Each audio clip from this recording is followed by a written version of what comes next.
참고로 이번 영상은 지난 토요일 영상에서 중대한 오류가 발견되어 재업로드된 영상입니다. 그리고 지난 영상에서 20만원 상당 제품을 받으실 3명 당첨자를 뽑기로 했었는데 당첨자는 고정 댓글에서 확인하시면 되고, 사죄의 의미로 오늘 다시 3명을 선정할 예정이니 영상 끝까지 보시고 참여하시면 됩니다.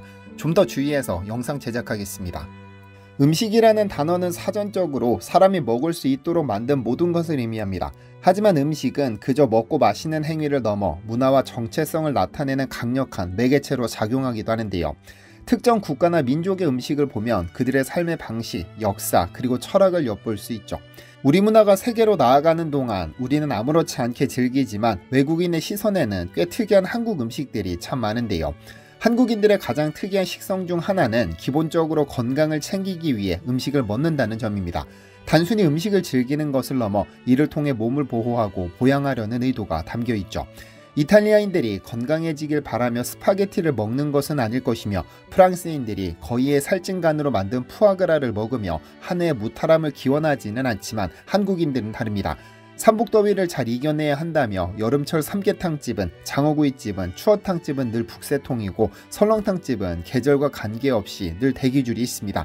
사실 외국인들에게는 혐오스럽거나 도전적으로 느껴지는 음식들도 한국에서는 익숙한 술안주입니다. 그 강렬한 향 때문에 처음에는 낯선 삭힌 홍어도, 그 생김새 때문에 이게 먹는 건가 싶은 닭발도, 번데기도, 그리고 코에 지독한 악취를 남기는 은행도 결국 꼬치구이 안주로 사라져버리죠.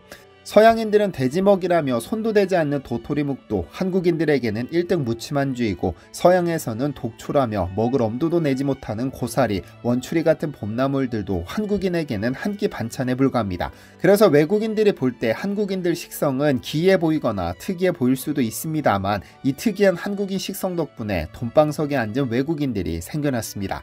안녕하세요, 디스멘털입니다. 혹시 영국에 오로지 한국인들 술안주를 잡기 위해 배를 띄우는 어부들이 있다는 사실을 아시나요? 한국의 수산물 소비량은 전 세계적으로도 유명하지만 그중 서양에서는 손도 대지 않는 수산물 중 하나가 골뱅이입니다. 전 세계 소비량의 90% 이상을 한국인이 섭취한다고 하는데, 숟가락 젓가락 빼고 다 먹는다는 중국인들도 골뱅이는 거의 먹지 않고, 프랑스가 에스카르고라는 달팽이 요리로 약 7%, 섬나라 일본이 대략 3%를 소비한다고 하죠. 아이러니한 것은 이렇게 골뱅이를 사랑하는 한국에서 유통되는 물량의 99%가 수입산이라는 점. 1960년대 이후 을지로 삼가 상인들이 골뱅이에 파, 고춧가루, 마늘 등 새콤달콤한 양념을 더해 팔기 시작하면서 현재에 이르렀고, 한겨울 골뱅이탕은 애주가들의 1번 안주입니다. 한국에서는 울진 등에서 극히 일부 잡히기는 하지만 수요를 따라가지 못하기 때문에 국내에서 소비되는 대부분은 영국산인데 품질도 최상급입니다. 골뱅이에서 나오는 특유의 끈적끈적한 액 때문에 아예 엄두도 내지 않고 먹어본 이들조차도 할머니 발톱 같은 맛이 난다며 진저리 치지만, 정작 골뱅이철로 접어드는 매년 10월이면 북해 인근 부둣가에 오로지 한국인 술안주를 위해 배를 띄우는 영국인 어부들로 북적입니다. 30년 이상 골뱅이 어선을 띄우는 어부들이 상당한데, 골뱅이 조업 4달간 약 6천만 원을 번다고 알려졌습니다. 그래서 북한이 미사일 실험을 했다거나 한국의 경제가 부쩍 어려워졌다는 부정적인 뉴스가 나올 때 마음 졸이는 것이 영국 어부들이라고 하니 새삼 우리가 글로벌 사회에 살고 있다는 생각이 듭니다. 혹시 전 세계에서 한국 식당에서만 찾아볼 수 있는 독특한 풍경이 있다는 사실을 아시나요? 바로 식당 벽마다 식재료의 효능을 적어 붙여둔다는 점입니다. 가령 콩나물 해장국집에 가면 콩나물의 효능을, 낙지 전문점에 가면 낙지의 효능을, 아구 전문점에 가면 아구의 효능을, 삼겹살 전문점에 가면 삼겹살의 효능을, 그리고 골뱅이 전문점에는 여지없이 골뱅이의 효능을 써서 붙여놓습니다. 한국인들이 얼마나 건강에 관심을 기울이는지 알 수 있는 대목으로 음식으로 고칠 수 없는 병은 없다던 고대 그리스 의사 히포크라테스의 명언을 가장 잘 실천하는 민족입니다. 그런데 건강을 극도로 중요시하는 한국인들 때문에 본격적으로 돈방석에 앉기 시작한 아프리카 농장주들도 있습니다. 한국에서 직선거리로 9,500km 떨어진 아프리카의 에티오피아. 한국전쟁 당시 아프리카에서 유일하게 지상군을 파병한 고마운 국가이기도 한데, 수도 아디스아바바에서 10시간을 달리면 400년 된 고양이 농장이 있습니다. 사실 숨이 턱턱 막히는 더위, 농작물을 재배할 수 없는 메마른 대지, 굶주림 속에서 목숨을 잃는 사람들까지, 이 모든 것이 에티오피아를 저주받은 나라로 불리게 했지만 적어도 에티오피아는 신에게 2가지 선물을 받았습니다. 커피의 고향이라는 자부심, 그리고 고양이 서식의 최적인 자연환경. 한국인들이 고양이를 먹는다는 소리는 들어본 적이 없는데 왜 고양이 농장주들이 돈방석에 앉았다는 걸까요? 왜냐면 이들이 키우는 고양이는 그냥 고양이가 아니라 사양 고양이이기 때문입니다. 사양이라는 단어에서 눈치채셨겠지만 한국인들이 가장 귀하게 여기는 한약 공진단의 주재료가 바로 사양입니다. 한의원에서 공진단을 사서 드셔본 분들은 아시겠지만 공진단은 한 완에 5만원은 기본이고 이름 좀 있는 한의원에서는 한 완에 20만원 받는 곳도 있는데요. 그래서 금보다 귀하게 취급하는데 위 에티오피아의 사양 고양이 농장주들은 사양을 생산해 식품으로 한국으로 수출해 떼돈을 벌고 있죠. 아래에서 조금 더 살펴보겠습니다. 한국은 전 세계에서 기대 수명이 가장 높은 국가입니다. 앞서 언급했듯 기본 식생활 자체가 그것이 반찬이든 술안주든 건강을 최우선으로 생각하기 때문에 그런지도 모르겠습니다. 역사적으로 살펴보면 건강을 최우선으로 여겼던 인물들은 왕인데 그래서 조선시대 임금은 산해진미 30가지를 엄선해 하루 5번 수라상을 받았고 만수무강을 기원한다며 전 세계 곳곳에서 진기한 약재들이 쏟아져 들어왔습니다. 그리고 그 진기한 약재들로 만든 보약 중 가장 잘 알려진 것은 단연 공진단인데요. 한자로 이를 풀면 밭들공의 북국성을 의미하는 별진인데 여기서 북국성은 다름 아닌 황제를 말합니다. 그러니까 황제에게 바치는 명약이라는 뜻이죠. 그런데 이 공진단은 조선에서 개발된 처방이 아닌 중국에서 만들어진 처방입니다. 1300년대 원제국 시절 위영림이라는 어인은 황제들이 먼 원정과 전쟁에서 지치지 않고 잘 싸울 수 있도록 직접 약을 지어 바쳤는데 이를 세득효방이라는 의서에 기록해 두었습니다. 이를 허준이 동의보감에서 소개하며 선천적으로 허약한 체질을 타고나더라도 공진단을 복용하면 하늘이 내린 생명의 원천적인 기운을 튼튼하게 하여 수기를 올리고 화기를 내리게 하여 모든 병이 생길 수 없게 한다고 썼죠. 모든 병을 생길 수 없게 만드는 황제가 먹는 보약이었으니 조선시대 임금들도 당연히 이를 먹었는데 조선의 임금들은 공진단을 어마어마하게 많이 먹었습니다. 왕명의 출납을 관장하던 승정원에서 매일 궁중 일상을 세부적으로 기록한 승정원 일기에는 공진단이 꽤 자주 등장합니다. 특히 숙종과 장희빈 사이에 태어난 경종은 어릴 때부터 매우 병약해 체력 보강과 원기 회복을 위해 공진단을 꾸준히 복용하였다는 기록이 있고 33세에 승한 철종도 정력 향상을 위해 공진단을 많이 복용했습니다. 정주와 순조는 스트레스 해소를 위해 공진단을 수시로 먹었는데 특히 현빈 주연의 영화 영린의 주인공 정조는 아버지 사도세자의 죽음을 목격한 이후 화병을 심하게 앓았습니다. 정서적으로도 상당히 불안했죠. 그래서 항상 두통과 소화불량을 달고 살아 어이가 늘 공진단을 처방했습니다.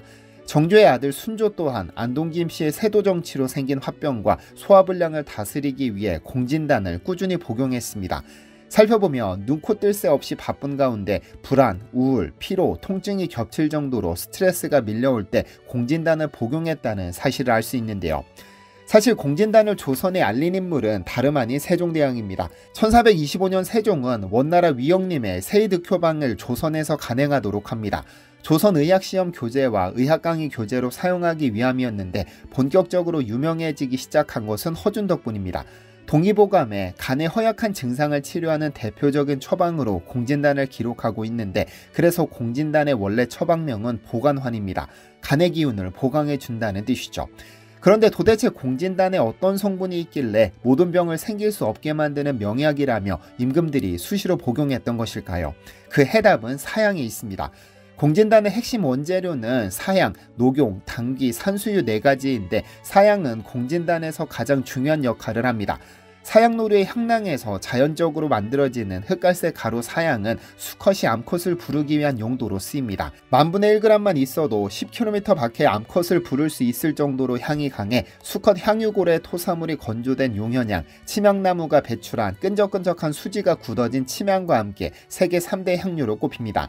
향이 강하다는 것은 퍼지는 능력이 강하다는 뜻인데 때문에 사양이 우리 몸에 들어왔을 때 막힌 기운을 시원하게 뚫어주는 역할을 합니다. 그러니까 사양은 우리 몸에서 기가 정체되고 막힌 곳을 뚫어 기의 순환을 원활하게 도와주는 것이죠. 하지만 문제는 사양은 사양노루를 죽여야만 얻을 수 있다는 점. 공진단을 수시로 복용했지만 경종과 철종은 각각 37세, 33세에 세상을 두고 말았습니다. 권력으로부터 한 걸음 떨어져 자신을 돌아보지 못해 스트레스로 몸의 균형이 무너지고 그제야 사양에 들어간 공진단 같은 약재를 복용해보지만 아무 소용이 없었습니다. 이런 상황을 빗대 서재라고 합니다.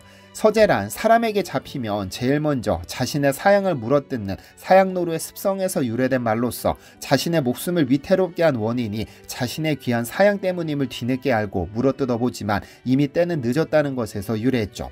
실제로 사양은 사양노루 한 마리가 죽어야 얻을 수 있는 귀한 약재이기 때문에 아무나 구할 수 없었습니다. 황제나 임금 정도나 먹을 수 있었던 것도 사양노루는 전 세계에서 아시아 동부에만 극히 일부 서식하기 때문인데요. 현재 한국에는 야생 사양노루가 50마리도 채 남지 않아 멸종위기 야생생물 1급 천연기념물 제216호로 지정되어 있을 뿐 아니라 국제적으로도 멸종위기에 처한 야생 동식물을 보호하기 위한 국제협약에 등재되어 엄격하게 보호받고 있습니다. 그렇다 보니 황제의 명약 좀 맛보겠다며 불법 밀수한 정체불명의 사양으로 만들거나 비슷한 색을 내는 불개미를 사양으로 속여 만든 가짜 공진단이 유통되는 경우가 흔히 있습니다. 국내 유통되는 사양의 70%가 가짜라는 유통업자의 말이나 정식 수입된 사양의 절반 이상도 인증마크 없이 불법으로 유통되고 있어 한국은 가짜 사양의 천국이라는 말도 과언은 아닌 겁니다. 사실 동물의 세계에서 향을 발산하는 사양 동물들은 노루만 있는 것은 아닙니다. 사양 노루를 필두로 사양 고양이도 있고 사양 소도 있고 위에서 잠시 언급한 향유고래도 있습니다. 그런데 사양 고양이의 사양이 독특합니다. 왜냐하면 그 성분이 사양 노루의 그것과 거의 동일한 화학적 구조를 가지고 있으니까요. 동일한 화학적 구조를 가지고 있다는 것은 그 효능이 동일하거나 우수하다는 의미입니다. 이를 영묘사양이라 부르는데 이 사양은 대영묘의 수컷과 암컷의 음부와 항문 사이에 위치한 향선낭에서 자연적으로 배출되는 분비물입니다. 맛이 쓰고 성질은 따뜻하며 독이 없는 시베톤을 주성분으로 하죠. 그리고 이 대영묘가 바로 에티오피아에 대량으로 서식하고 있습니다. 그리고 에티오피아에서 영묘사양의 사양을 최초로 수입하기 시작한 기업이 바로 진초 영묘사양으로 유명한 ENG 코리아라는 한국 기업입니다. 사실 ENG 코리아의 정진초 회장은 약초 연구 분야에서는 대가로 꼽히는 인물로 약초 연구 경력만 45년입니다. 멸종위기에 처한 사양노루를 죽여야 얻을 수 있는 사양을 사용하는 것이 비윤리적이라 생각한 정 회장은 사양고양이에 주목했는데 연구해보니 사양고양이의 사양이 사양노루의 사양과 효과가 거의 동일하다는 사실을 밝혀냈습니다. 그리고 아프리카 에티오피아에 서식하는 사양 고양이에게 시베톤이 풍부하다는 비밀을 찾아내 정부와 국가 간 협약을 체득해 식약처를 통해 정식으로 수입 인가를 받아냈죠. 그래서 현재 ENG 코리아가 수입하는 사양은 원산지가 에티오피아로 기재되어 있고 식약처의 검사를 완료해 정식으로 수입되고 있습니다. 현재 ENG 코리아가 수입하는 영묘사양은 에티오피아에서 400년째 운영 중인 사양고양이 농장 등에서 생산됩니다. 그래서 에티오피아 농장 출장길에 촬영을 해왔는데요. 한국에서 직선거리로 9,500km 떨어진 아프리카 에티오피아. 세계에서 5번째, 아프리카에서 가장 많은 커피를 생산하는 에티오피아는 국민 4명 중 1명이 커피 산업에 종사하는데요. 수도 아디스아바바를 출발해 산 넘고 물 건너 10시간을 달리면 도착하는 하와사 지역. 이 지역에는 에티오피아에서 가장 오래되고 유명한 사양고양이 농장이 있습니다. 무려 400년이나 된 이 농장을 운영 중인 아토씨는 이 지역에서 꽤 유명한 인물입니다. 한국에서 영묘사양을 수입해가면서 꽤 큰 돈을 벌고 있으니까요.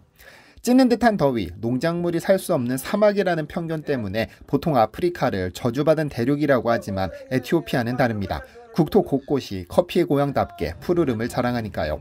그래서 사양고양이 서식에 최적인지도 모르겠습니다. 드디어 길고 긴 여행 끝에 농장에 도착했습니다. 거의 밀림 수준의 이 농장은 현재 큰 돈을 투자해 현대식 농장을 지을 계획입니다. 자연에서 키우다 보면 천적에 의한 피해가 많아 최신식 동굴 형태의 농장이 반드시 필요하다고 하는데요.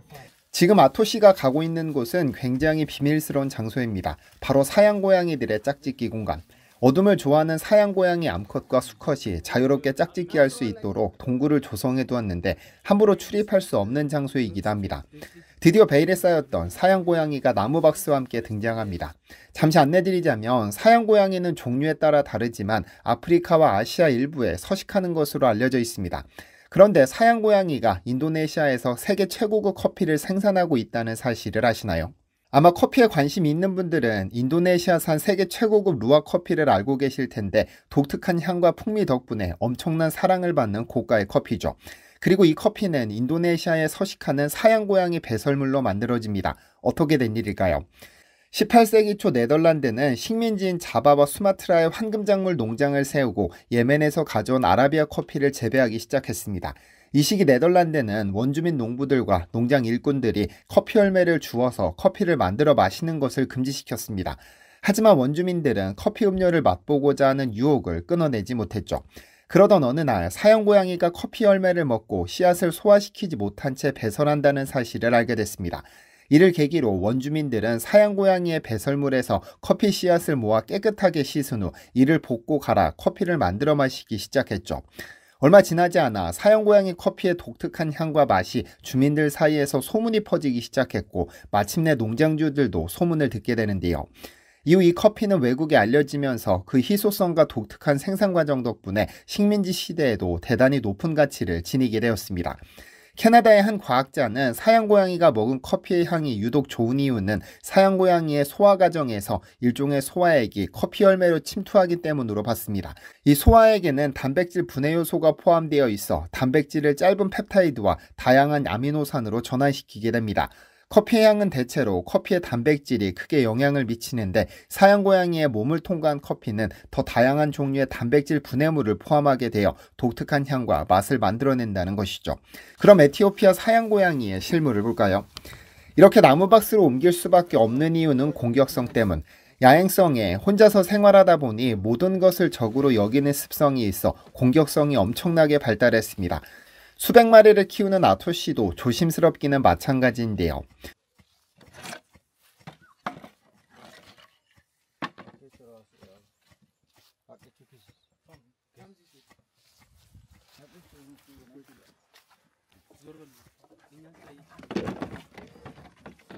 보시면 아시겠지만 이름이 고양이라서 그렇지 고양이과 동물과는 전혀 다른 생김새를 가지고 있습니다.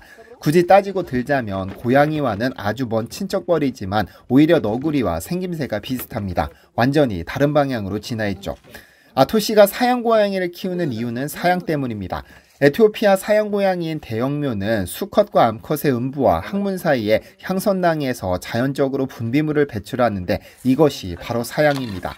사양노루의 사양을 얻기 위해서는 반드시 사양노루 한 마리가 죽어야 하지만 사양 고양이의 사양은 살생이 아닌 상생입니다. 안전하게 분비물만 얻은 후 다시 돌려보내니까요. 불필요한 살생도 필요 없을 뿐 아니라 사양 고양이의 사양은 사양노루의 사양과 과학적 구조가 거의 흡사할 뿐 아니라 현대 분석 기술이 발달하면서 일부 연구에서는 그 효능이 더 뛰어나다는 연구도 종종 발표되고 있습니다. 그러니까 1300년 전 호랑이 담배 피우던 시절 방식이 아닌 분석 기술이 극도로 발달한 현대시대에 어울리는 공진단의 재해석이 필요해졌다는 뜻입니다. 이것이 분비물의 원형인데 그 향은 감히 어떤 것과 비교하는 것 자체가 불가능합니다. 굉장히 강하고 독특한데 이를 연구소로 가져가 최첨단 기기를 통해 가공 및 정지하게 되는데요. 물론 전반적인 과정에서 지속적으로 살균 및 밀봉 상태를 유지하고 최종적으로 추출된 농축 추출물에 한해 정식 수입 과정을 거쳐 한국으로 오게 됩니다. 현재 에티오피아에서는 오로지 한국을 위해 식품용 사양을 생산하는 농장주뿐 아니라 이를 식품용으로 수출하는 기업들까지 생겨났습니다. 대표적으로 시벳 페이트 엔터프라이즈가 있는데 잠시 대표와 대화를 나눠볼까요? About 20 farms. I think almost with all ENDG companies, the first company who imports seaweed musk as a food grade. When I compare from any other companies, ENDG have a big research on seaweed musk. 현재 국내에는 영묘 사양의 우수성을 확인한 여러 업체들이 원료를 수입해 제조해 판매하고 있지만 동물성 원료인 영묘 사양에 대한 이해와 관리가 부족한 실정입니다. 특히 식약처가 원료의 가공 및 정제에 대한 명확한 기준을 제공하지 않고 있어 수입된 원료에 이물질이 포함될 가능성을 사전에 파악하기 어려운 실정이죠. 에티오피아 역시 영묘 사양이 한국으로 수출되면서 상당히 중요한 수출 품목으로 다루고 있지만 일부 농장주나 업체들이 원료의 양을 늘리기 위해 이물질을 섞어 유통하는 사례가 종종 보고되고 있습니다. 이러한 상황은 수입 원료의 안전성에 대한 철저한 검사를 요구하고 있으며 병원성균과 중금속 등에 대한 검사를 수행하는 것이 필수적인데요. 2021년부터 국내 최초로 식품용 사양을 수입하기 시작한 정진초 회장은 매년 8가지 이상의 식품 안전검사를 시행함으로써 수입 원료의 안전성과 품질을 보증하기 위해 노력 중입니다. 소비자들이 안심하고 섭취할 수 있어야 하니까요. 최근에는 가스크로마토그래피라는 첨단 분석 기술을 도입해 영묘 사양 원료의 품질을 표준화하는 데 성공했습니다. 이 분석법은 천연물에 포함된 다양한 화합물을 분리하고 분석하는 방법으로 기존에는 측정이 어려웠던 천연 영묘사양의 핵심 성분 및 함량을 정확히 파악할 수 있게 됐습니다. 이를 통해 제품의 품질을 과학적으로 보증할 수 있는 기반을 마련했죠. 오늘부터 디시멘터리 구독자 한정 설맞이 영묘사양 특가 행사가 진행됩니다. 아래 고정 댓글에 남겨드린 링크로 이동하시면 구매하실 수 있습니다. 다시 말씀드리지만 영묘사양의 주재료는 사양, 녹용, 산수유, 당귀입니다. 두 종류 제품 모두 식약처로부터 정식으로 수입 인가받은 에티오피아산 영묘사양을 기본으로 뉴질랜드산 녹용 그리고 산수유와 당귀는 국내산을 사용했습니다. 귀한 제품인 만큼 당연히 국내산 금박으로 정성스레 덮었죠. 특히 프리미엄 제품에는 순도 100%, 영묘사양 120mg이 함유되어 있어 확실한 차이를 느끼실 수 있습니다. 저는 예전에 아버지가 드시던 공진단 하나를 먹어본 외에는 경험이 없는데 이 제품을 받아 아침 공복에 섭취하고 순식간에 온몸이 따뜻해지는 기분 좋은 경험을 했습니다. 이게 제 몸에 어떤 영향을 미친 것인지 알 수는 없지만 어렴풋하게 체온이 1도 상승하면 면역력이 10배 증가한다는 내용을 어떤 책에선가 본 기억이 있습니다. 조선의 왕들은 눈코 뜰 새 없이 바쁜 가운데 불안, 우울, 피로, 통증이 겹칠 정도로 스트레스가 밀려올 때 공진단을 복용했습니다. 그래서 여러분 중에 바쁘지 않고 불안하지 않고 우울하지 않고 피로하지 않고 스트레스가 없다면 굳이 섭취할 필요는 없지만 그래도 소중한 우리 인생에 꼭 한 번쯤은 황제의 보약을 먹어보는 것도 과한 욕심은 아닐 것 같습니다. 이번 행사에서는 가장 예쁜 댓글 플러스 정답을 맞추신 3명을 선정해 위 이벤트 제품 한 박스씩을 보내드릴 예정입니다. 제가 영상에서 사양고양이의 사양을 땡땡사양이라고 말씀드렸는데 이 땡땡이 무엇인지 정답과 함께 예쁜 댓글을 남겨주시면 3명을 선택해 한 박스씩 보내드리겠습니다. 이 영상 또한 먼저 본 분들에게 당첨 기회를 드리겠습니다. 지금부터 오늘 오후 6시까지 남겨주신 댓글로 한정하며 1인당 3개까지는 허용하겠습니다. 지친 몸과 마음을 방치하면 삶의 에너지는 점점 바닥을 드러냅니다. 바쁜 일상에 치여 제대로 된 회복 없이 달려가기만 한다면 우리는 어느새 기력도 활력도 잃고 말죠. 단순히 황제가 먹는 보약이라서 귀한 것이 아니라 우리 몸에 활기를 불어넣고 무너진 균형을 회복시켜주는 천년의 지혜라서 귀한 겁니다. 언제까지 오늘의 피로를 내일로 넘길 건가요? 긴 영상 시청해주셔서 감사합니다.